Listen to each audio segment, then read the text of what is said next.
আর দিনের ভেতর বেকারি দেখতে পেয়ে ক্ষোভ প্রকাশ করেছেন স্বাস্থ্যমন্ত্রী।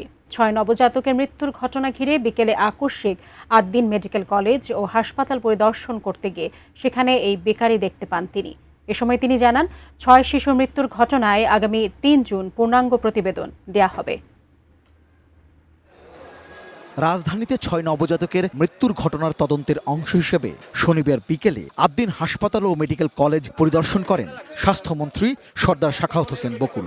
হাসপাতাল পরিদর্শন শেষে সাংবাদিকদের স্বাস্থ্যমন্ত্রী জানান, আদ্দিন মেডিকেলের ভেতরে একটি বেকারি কারখানা দেখতে পেয়েছেন তিনি এবং এই ব্যাপারে তার ক্ষোভ প্রকাশ করেন। বেকারি চলে দুইটাই, ইলেকট্রিক ওভেন দিয়ে।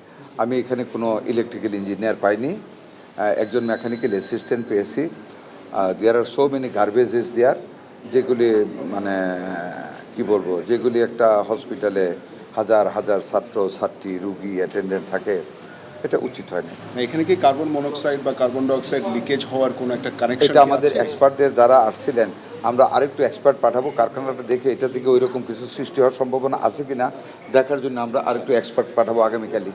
উন্নত মানের কাঁচামাল, আরআইএল অ্যাঙ্গেল এন্ড চ্যানেল। এখন কাঠের দিন শেষ, আরআইএল বাংলাদেশ। এদিকে আদ্দিন হাসপাতালে নবজাতকের মৃত্যুর ঘটনায় কোনো ময়না তদন্ত না হওয়ায় তদন্ত কাজে কোনো সমস্যা হবে কিনা সাংবাদিকদের এমন প্রশ্নের উত্তরে স্বাস্থ্যমন্ত্রী জানান, সমস্যা হবার কথা নয়। দেখেন, এটা কোনো বাবা মাই রাজি হয় নাই।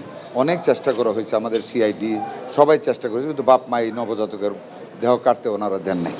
সেক্ষেত্রে কি সঠিকটা উঠে আসবে? কেন দেখা যাক না করা হয় না, ময়নাতদন্ত ছাড়া তো আমরা তো পরিবেশগত একটা রিপোর্ট দিতে পারবো কেন মারা গেছে। আমি 2 জন ডাক্তার ইন্টারভিউ করেছি, তাদের মৌনতা থেকে আমরা বুঝেছি কি কারণে মারা গেছে। আদ্দিন হাসপাতালে ৬ নবজাতকের অস্বাভাবিক মৃত্যুর ঘটনায় শনিবার তদন্ত কমিটির প্রতিবেদন জমা দেবার কথা থাকলেও এদিন সকালে রাজধানীর মহাখালীর স্বাস্থ্য অধিদপ্তরে বৈঠকের পর স্বাস্থ্যমন্ত্রী জানান, পূর্ণাঙ্গ প্রতিবেদন দিতে আরও 3 দিন সময় চেয়েছে তদন্ত কমিটি। আমরা প্রতিবেদনটা আজকে দিতে পারি না। এখানে একটা জিনিস আমাদের বাকি আছে, চাঁদপুর, কামরাঙ্গীরচর, কেরানীগঞ্জ, মাদারটেক বিভিন্ন জায়গায় চলেছে।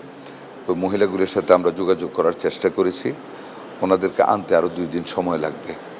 সবাই বিভিন্নভাবে মানসিকভাবে একেবারে ভেঙে পড়েছে। 3 তারিখে আমরা পূর্ণাঙ্গ রিপোর্টটা পাবো। ঈদের আগের দিন ভোর 6টার দিকে রাজধানীর আদ্দিন হাসপাতালে প্রায় একই সময়ে 6 নবজাতকের মৃত্যু হয়। এই ঘটনায় সেদিনই কাজ শুরু করে 3 সদস্যের তদন্ত কমিটি, যার নেতৃত্ব দিচ্ছেন স্বাস্থ্য মন্ত্রণালয়ের একজন যুগ্ম সচিব।